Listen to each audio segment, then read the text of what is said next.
السلام عليكم ورحمة الله وبركاته. الحمد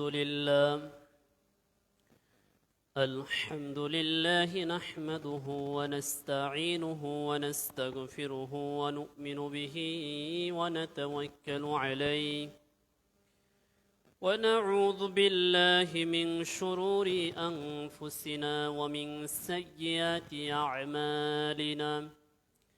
من يهده الله فلا مضل له ومن يضلله فلا هادي له.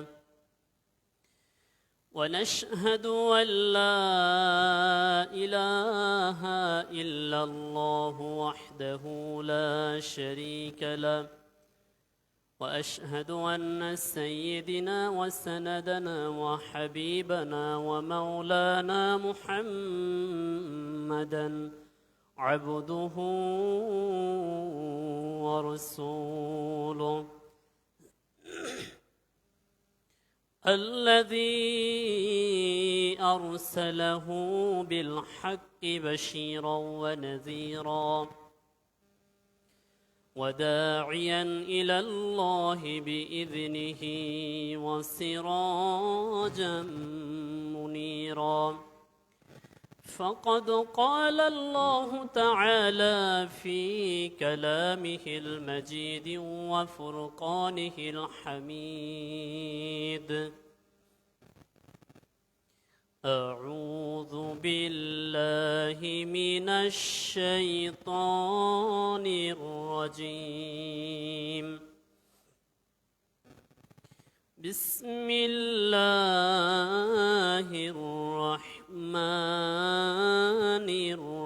الرحيم.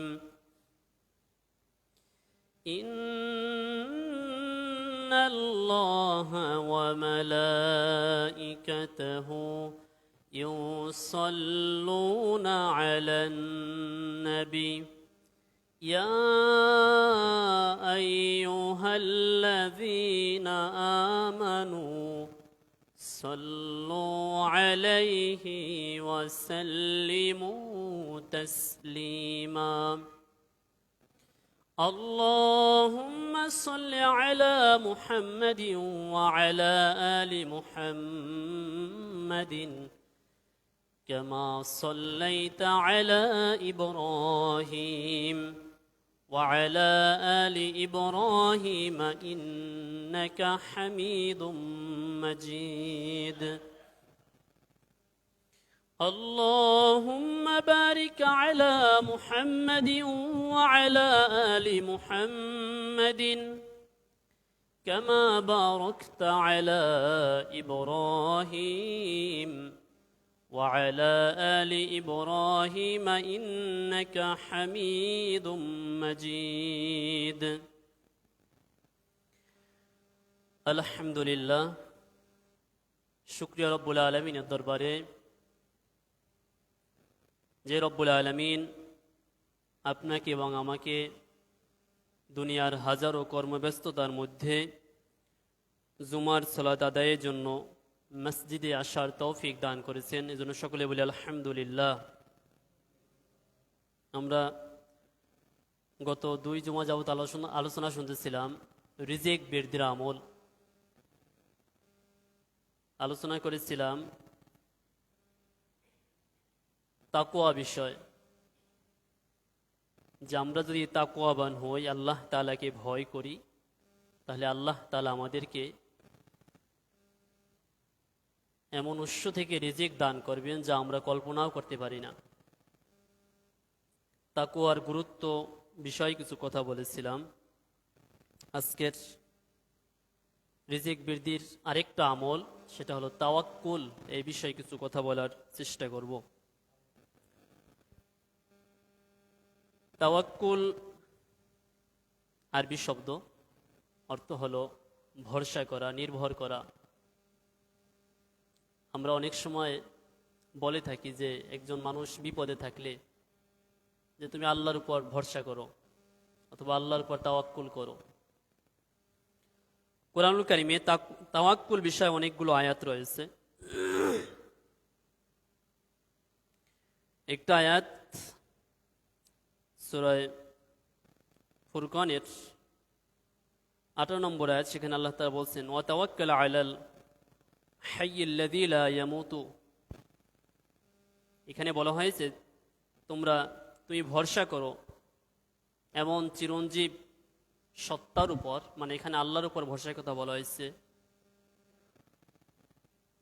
যিনি কখনো মরবেন না। অত্র আয়াতটির ভিতরে যে বিষয়টি বলা হয়েছে যে আমরা ভরসা করব, নির্ভর করব যার উপর, তিনি হলেন আমাদের রব আল্লাহ, আর তিনি চিরঞ্জীব, চিরস্থায়ী, তিনি কখনো মরবেন না। দুনিয়ার মানুষ সামান্য একটু ক্লান্ত বোধ করলেই ঘুমিয়ে পড়ে। আমরা সবাই মরে যাব, কিন্তু আমাদের রব যে আল্লাহ, তিনি জীবিত থাকবেন, যেটা আমরা প্রতিনিয়ত আয়াতুল কুরসির ভিতরে পড়ি। আয়াতুল কুরসি হয়তো আমরা অনেকে পড়ি, কিন্তু এর অর্থ জানি না। ওর শুরুর যে আয়াতটি, আয়াতুল কুরসির শুরু একটি আয়াতই, শুরুতে যে বলা হয়েছে আল্লাহু লা ইলাহা ইল্লা হুয়াল হাইয়ুল কাইয়্যুম, অত্র আয়াতের মধ্যে বলা হয়েছে আল্লাহ হলেন এমন রব, এমন ইলাহ, আল্লাহু লা ইলাহা ইল্লা হুয়াল হাইয়ুল কাইয়্যুম, তিনি এমন আল্লাহ, এমন রব, এমন ইলাহ, যিনি চিরঞ্জীব, চিরস্থায়ী। লা তাখুযুহু সিনাতুন ওয়ালা নাওম। পৃথিবীর সমস্ত মানুষ, সমস্ত প্রাণী যাদের তন্দ্রা এবং নিদ্রা আছে, যারা ক্লান্ত হয় এবং ঘুমিয়ে পড়ে, কিন্তু আল্লাহ তাআলা এমন রব যিনি চিরঞ্জীব, চিরস্থায়ী, তিনি কখনো ক্লান্ত বোধ করেন না, ক্লান্ত হন না, তাকে তন্দ্রা, নিদ্রা কোনো কিছু স্পর্শ করে না, তাকে ঘুম স্পর্শ করে না। আয়াতের ভিতরে ওটাই বলা হয়েছে, লা তাখুযুহু, লা তাখুযুহু মানে তাকে স্পর্শ করে না, সিনাতুন তন্দ্রা, ওয়ালা নাওম এবং ঘুম, আল্লাহ তাআলাকে তন্দ্রা এবং নিদ্রা স্পর্শ করে না। যে আয়াতটি শুরুতে পড়েছি, যে আমরা যদি ভরসা করি, আমরা অনেক সময় এই কথাগুলো বলি, কথাটা বললে শিরক হয়। যে কথাটা বলি, আমরা একটা মানুষের কাছে গেছি, যাওয়ার পরে বলি যে দেখেন আমি যে সমস্যায় আছি, এই সমস্যা আপনি ছাড়া আর কেউ আমার এখান থেকে উত্তরণ করে দিতে পারবে না, পুরোটাই শিরকি কথা। আবার অনেক সময় এমন কথাও আমরা বলে ফেলি যে আল্লাহ উপরে আছেন আর নিচে ইল্লা আপনি আছেন, শিরকি কথা। এই আকীদা পোষণ করলে ঈমান নষ্ট হয়ে যাবে। ইল্লা বলতে কোনো কিছু নেই, দুনিয়ার কোনো মানুষ ইল্লা হতে পারে না। উপরে আল্লাহ, নিচে আপনি, এই কথা বললে ঈমান চলে যাবে। আল্লাহ তাআলাই হলেন আমাদের সব কিছুতে। আল্লাহ তাআলা ছাড়া বিপদ থেকে মুক্তি দেনওয়ালা আমাদের কেহই নেই। এটা যতক্ষণ পর্যন্ত আমরা বিশ্বাস করতে না পারবো, ততক্ষণ পর্যন্ত আমাদের ঈমান পরিপূর্ণ হবে না। কিন্তু আমরা সেই পরিমাণ ভরসা আল্লাহ তাআলার প্রতি করতে পারি না, করি না।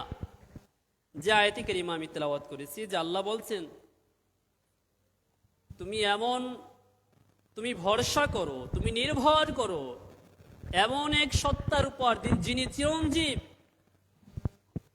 আল্লাযী লা ইয়ামুতু, যিনি মৃত্যুবরণ করবে না, যেই সত্তা, যেই রব কখনো মরবেন না।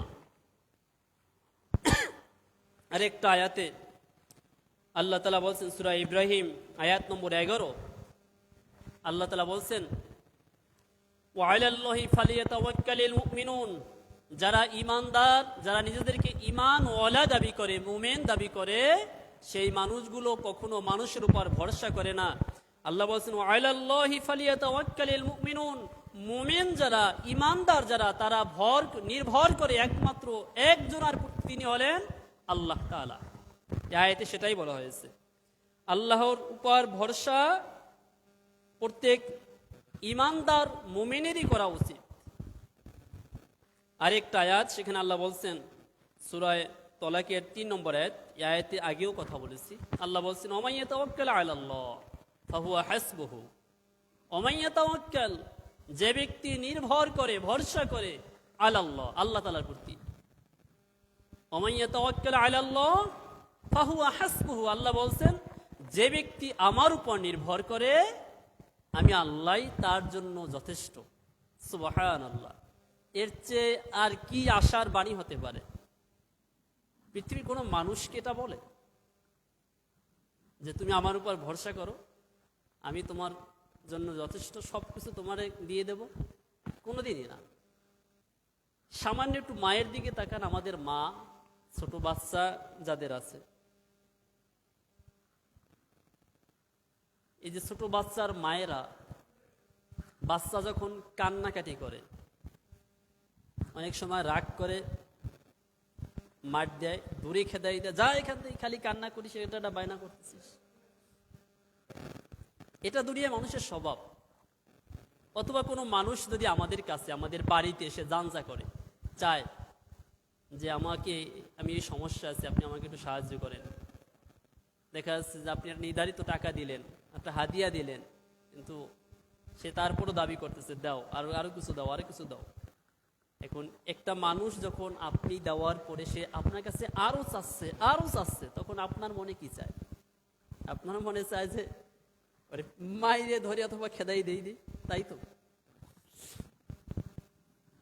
আমাদের রব যে আল্লাহ, আল্লাহ তাআলা এমন এক রব যার কাছে বান্দা না চাইলে আল্লাহ তাআলা বেরাগ হন, আল্লাহ তাআলা বেজার হন। তাহলে এখান থেকে আমরা পাইলাম যে পৃথিবীর মানুষের কাছে চাইলে মানুষ বেজার হয়। বারবার একটা বিষয় অনুনয় বিনয় করলে মানুষের কাছে চাওয়ার পরে ওই মানুষগুলো রাগ করে, ক্রোধান্বিত হয়ে পড়ে, দুয়ার থেকে তাড়িয়ে দেয়। আর আমাদের রব যিনি আল্লাহ, তার কাছে যখন মানুষ বারবার চায়, জানজা করে, প্রার্থনা করে, অনুনয় বিনয় করে, তখন আল্লাহ তাআলা তার প্রতি আরো খুশি হন এবং আল্লাহ তাআলা ওই বান্দাকে চাওয়ার যা চাইছে তার চেয়ে অফুরন্ত নিয়ামত আল্লাহ তাআলা ওই বান্দাকে দান করেন। সুবহানাল্লাহ। আমরা সেই রবের কাছে চাইতে পারি না, আমরা আল্লাহ তাআলার কাছে চাই না। জুমার দিন, এই হাদিসটা আগেও শুনিয়েছি, একটা সময় রয়েছে যে সময় দোয়া কবুল হয়। কোন হাদিসে সেই সময়টাকে আসরের নামাজ থেকে মাগরিবের এই সময়টাকেও বলা হয়েছে। হাদিসের ব্যাখ্যায় কোন মুহাদ্দিসিন কেরাম বলেছেন যে ওই সময়টা জুমার আজান থেকে জুমার নামাজের এই মুহূর্তটা আজানের পর থেকে শুরু হয়। কেউ বলেছেন ওই সময়টা খুতবা চলাকালীন, কেউ বলেছেন ওই সময়টা ফজরের পরে, যদিও দলিল আছে ফজরের পরে যারা বলেছেন। জুমার দিন ফজরের নামাজের গুরুত্ব এত যে হাদিসের মধ্যে বলা হয়েছে যে জুমার দিন ফজরের নামাজের গুরুত্ব বোঝাতে গিয়ে যে দিন সমূহ, সপ্তাহে 7 দিন, এই 7 দিনের মধ্যে সেরা দিন হলো জুমার দিন, এবং এই 7 দিনে যে নামাজ সমূহ রয়েছে এই নামাজের ভিতরে ফজরের নামাজের গুরুত্ব এত দেওয়া হয়েছে যে ফজরের নামাজের গুরুত্ব হাদিসে বলা হয়েছে জামাতের সাথে যে ফজরের নামাজ আদায় করলো, দিনসমূহের ভিতরে সেরা দিন ফজরের দিন, এবং ওই দিন ফজরের নামাজকে বলা হয়েছে সেরা নামাজ, জামাতের সাথে যে আদায় করলো। এখন আমরা ফজরের নামাজ জামাতে অনেকেই আদায় করতে পারি না, বাড়িতে ঘুমিয়ে থাকি। আমরা অনেক সময় অজুহাত খুঁজি যে এই কারণে আসতে পারি না, এই কারণে নামাজ হয় না, নামাজ পড়ি না, একটু অসুস্থ, পায়ে ব্যথা, মাথা ব্যথা, কোমর ব্যথা, মাজা ব্যথা, যা আছে সব ব্যথা নামাজের ক্ষেত্রে, নামাজে আসতে পারি না, বাসায় পড়ি, তাও পড়া হয় না, মাঝে মধ্যে পড়ি। মানে একটা মানুষের 2 হাতের পরও আরেকটা হাত আছে, সেটা নাম হলো অজুহাত। আমরা দিন ধর্মের ক্ষেত্রে অজুহাত খুঁজি, অথচ এই অজুহাতের একটা শেষ আছে, সে শেষ চোখ দুটা বুঝলেই শেষ। যাই হোক, যে কথা বলতেছিলাম যে আমরা যদি আল্লাহ তাআলার প্রতি ভরসা করি, ওমাইয়া তাওয়াক্কাল আলাল্লাহ ফাহুয়া হাসবুহু, আল্লাহ বলছেন যে ব্যক্তি আল্লাহ তাআলার প্রতি ভরসা করে আল্লাহ তাআলাই তার জন্য যথেষ্ট। এরপরে আল্লাহ বলছেন ইন্নাল্লাহা বালিগু আমরিহি কদ জাআলাল্লাহু লিকুল্লি শাইইন কদরা, আল্লাহ তার কাজ পূর্ণ করবেন। আল্লাহ সব কিছুর জন্য একটা পরিমাণ স্থির করে রেখেছেন, নির্ধারিত করে রেখেছেন। যাই হোক, এর পরের আয়াত সেটা হলো সূরা আলে ইমরানের 159 নম্বর আয়াত। আল্লাহ বলছেন, ফাইজা আযামতা ফাতাওয়াক্কাল আলাল্লাহ ইন্নাল্লাহা ইউহিব্বুল মুতাওয়াক্কিলিন। আল্লাহ বলছেন, অতঃপর তুমি যখন চূড়ান্ত সিদ্ধান্ত গ্রহণ করবে, ফাতাওয়াক্কাল আলাল্লাহ, তখন তুমি আল্লাহ তাআলার প্রতি ভরসা করো। কোনো কাজের চূড়ান্ত একটা সিদ্ধান্ত আমরা যখন নেব, ওই অবস্থায় আমাদের উচিত হবে যে সিদ্ধান্ত যেহেতু নিয়ে ফেলেছি, ভরসা আল্লাহ তাআলার প্রতি, নির্ভর আল্লাহ তাআলার প্রতি করলাম, আল্লাহর উপর নির্ভর করলাম, আল্লাহ যা করেন। এরপর আল্লাহ বলছেন, ইন্নাল্লাহা ইউহিব্বুল মুতাওয়াক্কিলিন, আল্লাহ তাআলা যাদেরকে ভালোবাসেন। কোরআনে প্রায় অনেকগুলো আয়াত আছে যে আল্লাহ তাআলা কাদেরকে ভালোবাসেন। আমি আমার জুমার আলোচনার ভিতরে এগুলো কথা বলেছি, আলাদা জুমায় বিষয়ে আলোচনা করেছি যে আল্লাহ তাআলা কাদেরকে ভালোবাসেন। একটা আয়াতের ভিতরে আছে ইন্নাল্লাহা ইউহিব্বুল মুত্তাকিন, আল্লাহ তাআলা যারা তাকওয়াবান তাদেরকে ভালোবাসেন। একটা আয়াতের ভিতরে আছে ইন্নাল্লাহা ইউহিব্বুল মুহসিনিন, আল্লাহ তাআলা সৎকর্মশীলকে ভালোবাসেন। এই একটা আয়াত ইন্নাল্লাহা ইউহিব্বুল মুতাওয়াক্কিলিন, আল্লাহ তাআলা যারা তার প্রতি ভরসা করে, নির্ভর করে, আল্লাহ তাআলা তাদেরকে ভালোবাসেন। তাহলে ভরসা যদি আমরা আল্লাহ তাআলার প্রতি করি সর্বক্ষেত্রে, তাহলে আল্লাহ তাআলা আমাদেরকে ভালোবাসবেন। এটা হাদিসের মধ্যে বলা হয়েছে, কোরআনের আয়াতে একই অর্থ। আল্লাহ বলছেন যে আমার প্রতি ভরসা করে আমি তাকে ভালোবাসি। এখন আমরা কি ভরসা করতে পারি? আমাদের নির্ভরতা কি ওভাবে আছে? নেই। এবার কিছু হাদিস শোনাই।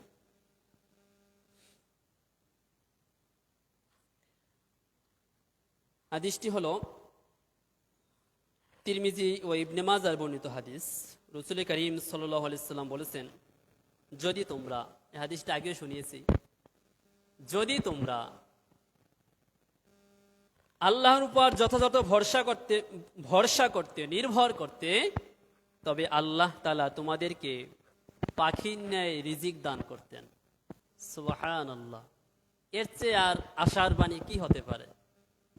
যে আমরা যদি আল্লাহ তাআলার প্রতি ভরসা করতাম, আল্লাহ তাআলা আমাদেরকে পাখির ন্যায় রিজিক দান করতেন।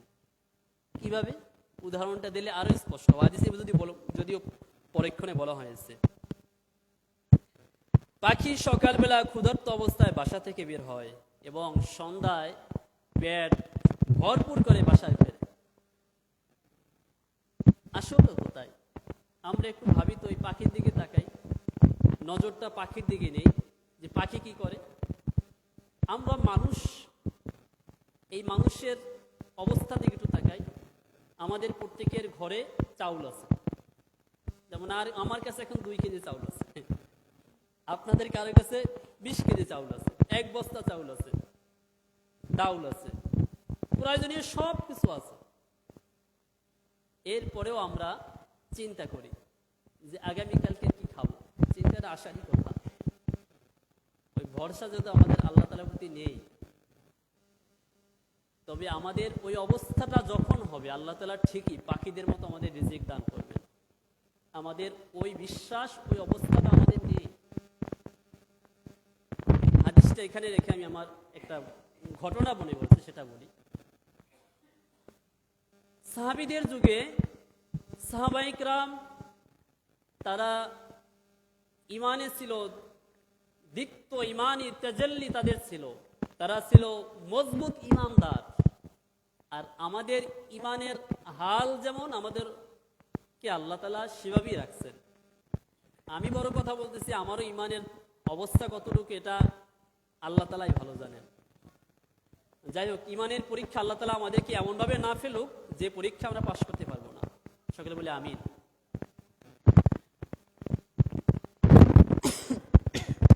মসজিদে নববীতে সাহাবায়ে কিরাম, নবী সাল্লাল্লাহু আলাইহি সাল্লাম সহ সাহাবায়ে কিরাম নামাজ পড়তেছিল। ওখানে আবু বকর, ওমর, উসমান, আলী রাদিয়াল্লাহু নামাজ পড়তেছিল। আবু হুরায়রা রাদিয়াল্লাহু আনহু একজন সাহাবী, সমুদ্র হাদিসটা বুখারীর ভিতরে আছে, যদিও গল্পের মতো শোনাচ্ছে। আবু হুরায়রা রাদিয়াল্লাহু আনহু 3-4 দিন ধরে কিছু খেতে পারছেন না, অত্যন্ত ক্ষুধার্ত।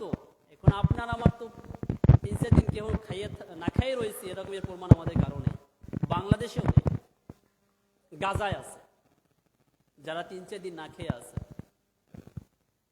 এভাবে অনেক জায়গা আছে, সুদানে দুর্ভিক্ষ চলতেছে, ওখানে মুসলমান ত্রাস চালাচ্ছে, আরব আমিরাত ত্রাস চালাচ্ছে ওখানে। আরেকটু কথা বলে রাখি, মধ্যপ্রাচ্য যে রাষ্ট্রগুলো আফ্রিকা মহাদেশের, পৃথিবীর যত খনি আছে, খনির ভান্ডারগুলো ওই মধ্যপ্রাচ্য আফ্রিকা মহাদেশে আল্লাহ তাআলা রেখে দিয়েছেন।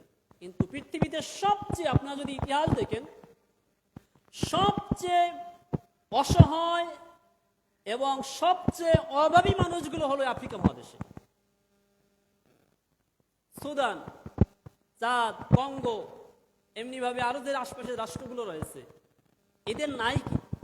কঙ্গোতে আমাদের আর্মির এক ভাই গিয়েছিল, আমি ওখানে আগে যেখানে ছিলাম তারা জিজ্ঞেস করলাম, বলতেছে হুজুর ভাই, যদি কঙ্গোর যে মানুষ যারা আছে ওরা দুর্ভিক্ষের ভিতরে আছে, ওরা যদি পাথর, ওদের যে মূল্যবান পাথর যা আছে, ওরা যদি পাথর বিক্রি করেও খায়, আল্লাহ তাআলা ওদের না খাওয়াই করে মারবে না। ওরা এত পরিমাণ ওদের দামি দামি পাথর রয়েছে, অথচ সেই কঙ্গের মানুষগুলো ক্ষুধার জ্বালায় অসহায় অবস্থায় আছে। যাই হোক, যে কথা বলতেছিলাম, যে মধ্যপ্রাচ্য আল্লাহ তাআলা আফ্রিকা মহাদেশের ওই মানুষগুলো, ওখানে মাটির নিচে এমন সব সম্পদ রেখেছে, স্বর্ণের খনিগুলো ওখানে অধিকাংশ, অথচ মাটির উপরে যে মানুষগুলো বাস করে তারা অসহায়, তারা অভাবী, তারা না খেয়ে মরতেছে, অথচ তাদের দেশে স্বর্ণের খনি, সুদানে স্বর্ণের খনি, অথচ ওই রাষ্ট্রের মানুষগুলো সবচেয়ে অসহায়, অভাবী। কেন? কেন হলো? উত্তর এটাই হবে যে ওই রাষ্ট্রগুলো মুসলমান রাষ্ট্র হওয়ার পরেও তারা গোলামি ছাড়তে পারে নাই। আজকে আমাদের দেশের অবস্থা দেখি, প্রসঙ্গ কিন্তু অন্যদিকে চলে আসছে, কিন্তু আমি আলোচনা থেকে আমাদের দেশের অবস্থা দেখি, আমরা গোলামি করতেছি। কেউ ভারতের গোলামি করে, কেউ পাকিস্তানের গোলামি করে, কেউ আমেরিকার গোলামি করে, কেউ চীনের গোলামি করে। মুসলমান কখনো গোলাম হতে পারে না। আজকের মুসলমান গোলাম বিদায় আজকের মুসলমানদের এই দুরবস্থা। মসজিদের ইমাম সাহেবরা হক কথা বলতে পারে না, কি জন্য? ইমাম সাহেব গোলাম। ইমাম সাহেব গোলাম। যদি মসজিদ কমিটির সভাপতির বিরুদ্ধে যদি কিছু কথা বলে, সভাপতি তাকে সঙ্গে সঙ্গে চাকরি থেকে আউট করে দেবে।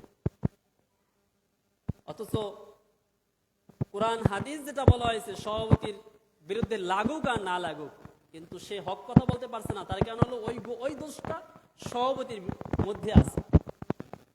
যাই হোক, আমি প্রসঙ্গে অন্যদিকে চলে আসছি।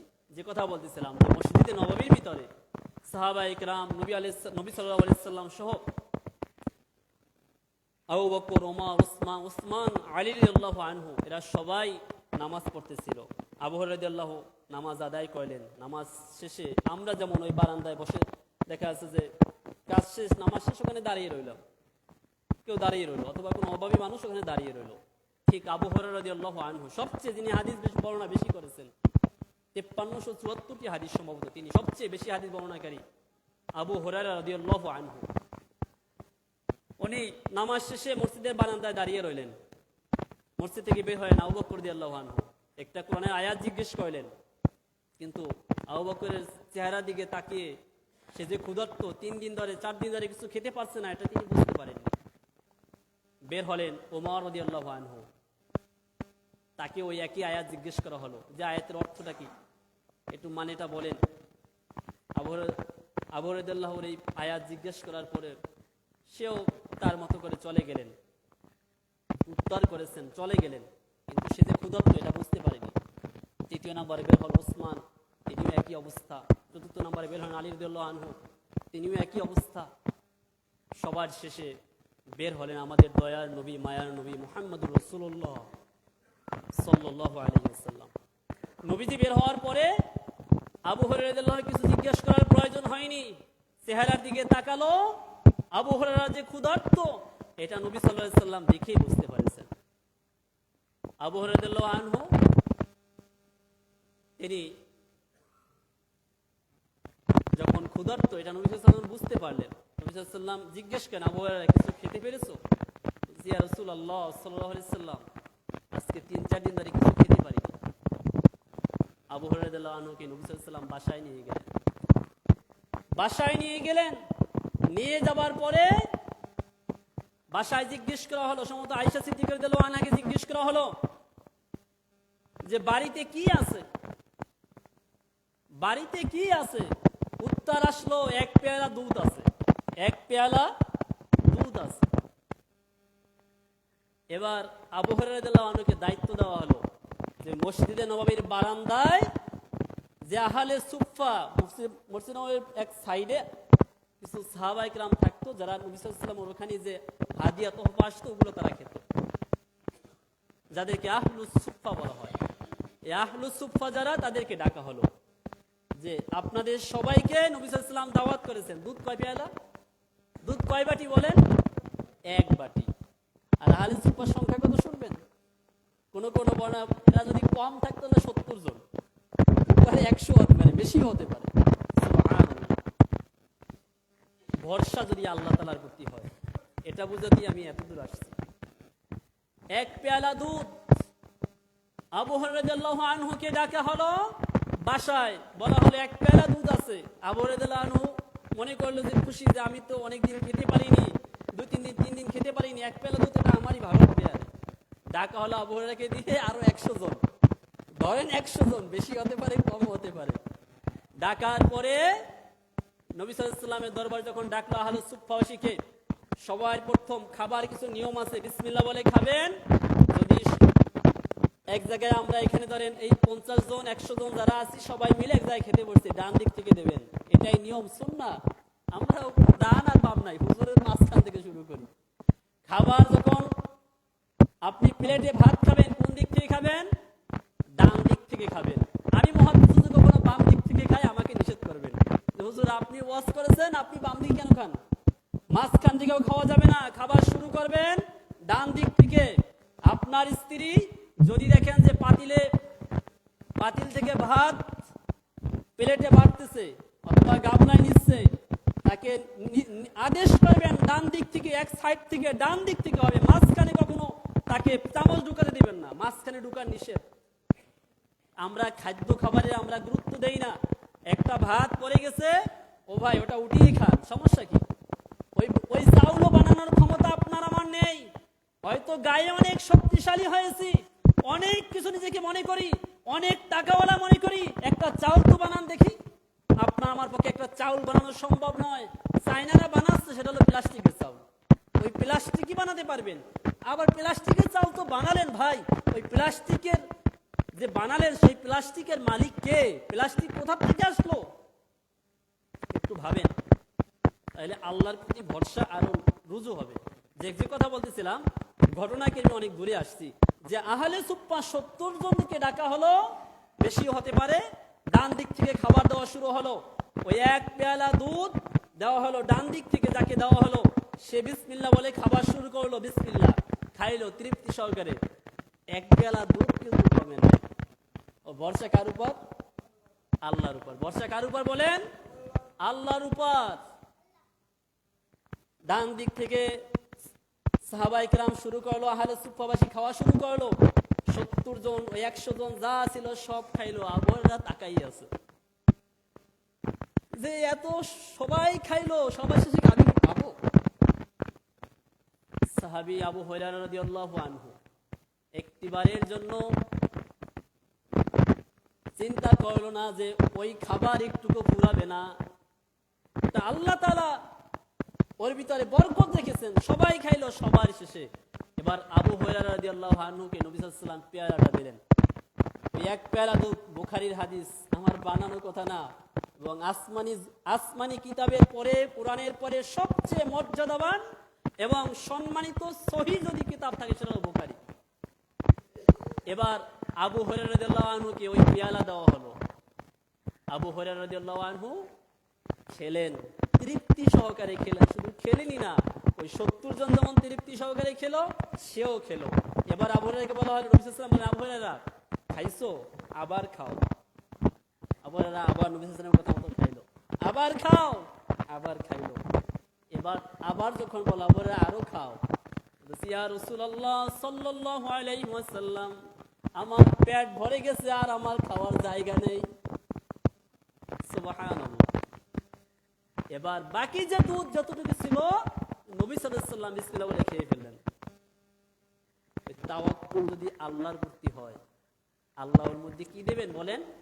বরকত দেবেন। একটা হাদিস শুনিয়েছিলাম তিরমিজি এবং ইবনে মাজার হাদিস, যেখান থেকে এতদূর আসলাম। তিরমিজি ইবনে মাজার যে হাদিসটি বলা হয়েছে, তোমরা যদি আল্লাহর প্রতি নির্ভর করো পাখিদের মতো, তাহলে আল্লাহ তাআলা তোমাদেরকে পাখিদের ন্যায় রিজিক দেবেন। সুবহানাল্লাহ। পাখি সকালবেলা বের হয় কিভাবে? পেট ভরে, তাই না? খালি পেটে বের হয়। আমি মাঝে মধ্যে দেখি আমার রুমের সামনে দু একটা শালিক পাখিটাকে মাঝে মধ্যে আসে, দেখি যে পোকা দেখলে দৌড় দিয়ে যে পোকাটা খেয়ে ফেলেছে। ও রিজিক আল্লাহ তাআলা ওই পোকার ভিতরে রেখেছে, এই জন্য খাচ্ছে। আমরা যদি ওভাবে ভরসা করি, ঠিক আল্লাহ তাআলা আমাদেরকে ওভাবে রিজিক দেবেন। আমাদের ভরসা নেই আল্লাহ তাআলার প্রতি। তা না হলে যে মানুষগুলো প্রতিনিয়ত তাদেরকে বলা হয়, ভাই আসো নামাজ কালাম পড়ো, এখানে না পড়ো আর এক মসজিদে গিয়ে পড়ো।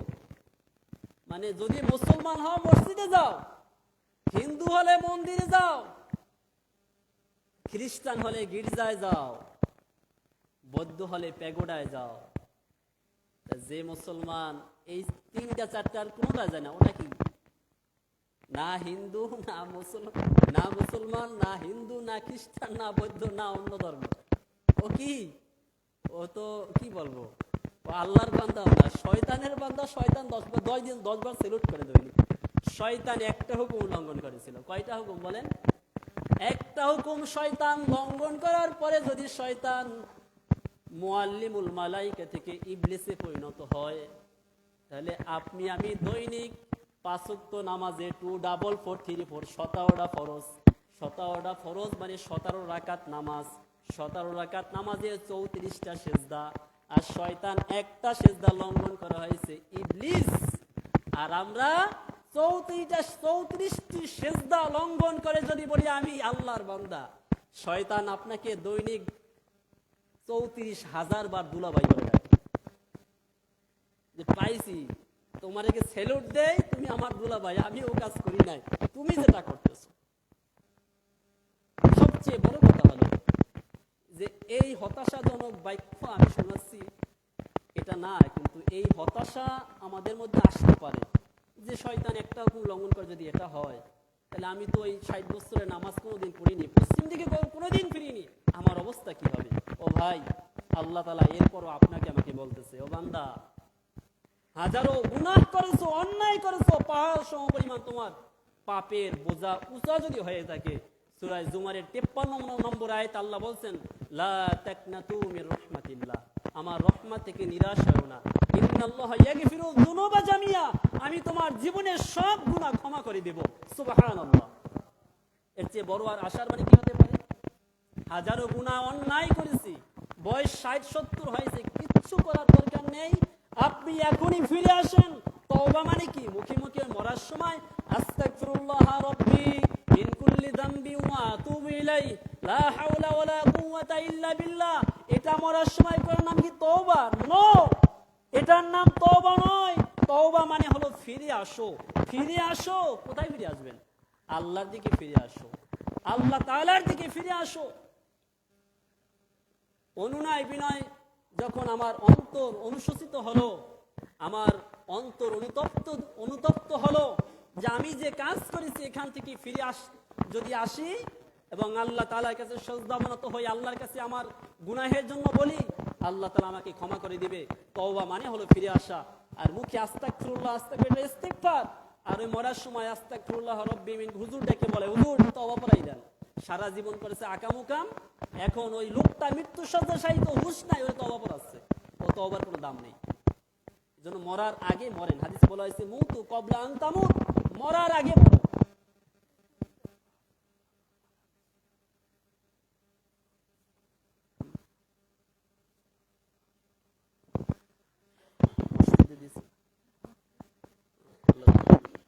যাই হোক, যে কথাগুলো বললাম, তাওয়াক্কুল, সময় ওভার হয়েছে, যে আমাদের সর্বাবস্থায় তাওয়াক্কুল, নির্ভরতা আল্লাহ তাআলার প্রতি হতে হবে। যদি আমরা আল্লাহ তাআলার প্রতি নির্ভর করি। কোরআনের আয়াত যে আল্লাহ তাআলা এমন উৎস থেকে রিজিক দান করবেন যা আমরা কল্পনাও করিনি। আসুন আমরা আজকের যে আলোচনা শুনলাম, আল্লাহ তাআলা আমাদের সবাইকে উপর আমল করার তৌফিক দান করুন। আমিন। আসসালামু আলাইকুম ওয়া রাহমাতুল্লাহি ওয়া বারাকাতুহু।